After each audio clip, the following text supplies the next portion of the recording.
Hello mga guys, good morning. Magde-demo tayo, dalawang Bosch Europa. For awareness lang to, para makita natin yung fake at yung legit na Europa. At first talaga, hindi ko ma-distinguish kung alin yung peke saka yung yung local. Pero ngayon medyo may time tayo. May compare natin kung alin yung fake sa original. Unahin natin dito. Ito yung peke sa left side. Dito, parang siya may guhit dito. Ito to. Hindi siya yung nagbe-blend talaga na parang ganito. Ewan kit. Ay, sa camera, nagbe-blend yung black saka yung bugtungan. Dito, may guhit siya. Ayun natin yung parang nakaguhit. Ito yung fake. Tapos dito, yung mga font niya, matataba. Start from Europa hanggang dito sa Japanese character yata ito.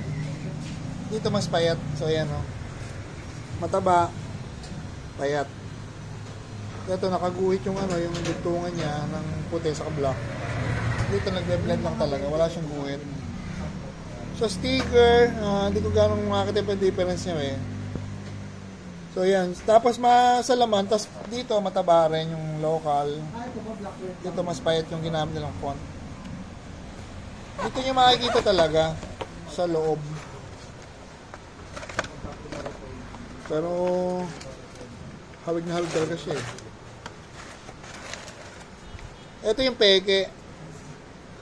Parang medyo may pagkamadilaw na rito, pero sa likod talaga mas madilaw yan. Pakita nga natin, matutumba ako Ayan. Talikod natin. Patulong nga pa. Kunin natin mga busina.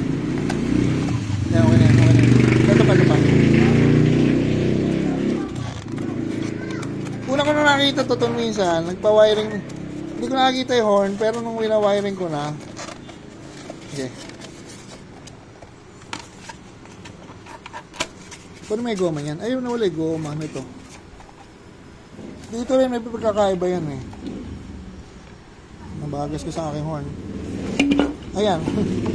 Ito ba original? Ito original. Tatama. Sa goma, yung peke, dito pa lang, hindi siya diretso, parang bukol-bukol.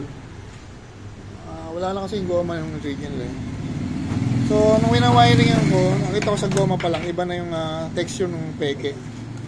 Tapos dito nyo makikita. Kaso, pag nasa tindahan kayo, hindi nyo makikita talagang kung peke kasi nga, silyado yan nakasim. Yung fake, eto, madilaw. Eto yung hindi peke. Patay yung isa dyan ring pot yung ganito. Patay nga doon na yung isa. Ito tinanggal ko na yung sa fake na Europa. Madilaw talaga yan kita nyo naman yellowish siya. Ito yung original. Gray talaga o silver. Tapos dito yung peke, hindi siya sharp yung mga font niya rito. Nakita nyo yung Bosch. Like dito, ayan kitang-kita yung Bosch. Malalim. Tapos dito, walang tatak, walang nakalubog. May kabalitan na yung post. Ito meron.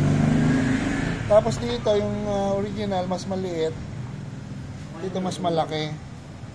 Yung fake, ito, mas malalaki to. Yung paikot na lock niya. Dito, mas maliit. Ayan kitang-kita sa tornilyo. Siguro may iba na to. Alit ang butas tingnan yung mga lights Ayan ito. Fake versus burig. So ayan, 1.8 lang bili. Pero last bili ng customer 2,000 plus din Kaya hindi nyo malalaman talaga kung peke.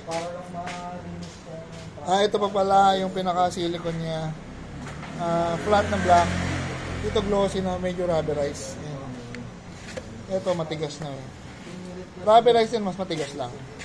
So yan, pagkasilyado, mahirap din yan kasi nga magkahawig sila dito lang talaga sa font lang talaga nagkaiba. Dito lang nagkaiba. Original mas payat, yung copy mataba. So yan.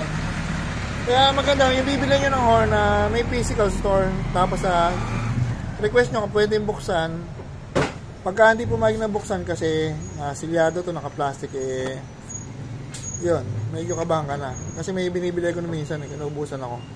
Ayaw niya pumayag na buksan. Sabi ko, basta hindi peke, babayaran ko naman. Saka confident ka na yung binibenta mo legit, papabuksan mo, sure buyer naman So yan po mga guys, for awareness na para alam niyo yung peke at hindi peke. Yan, thank you.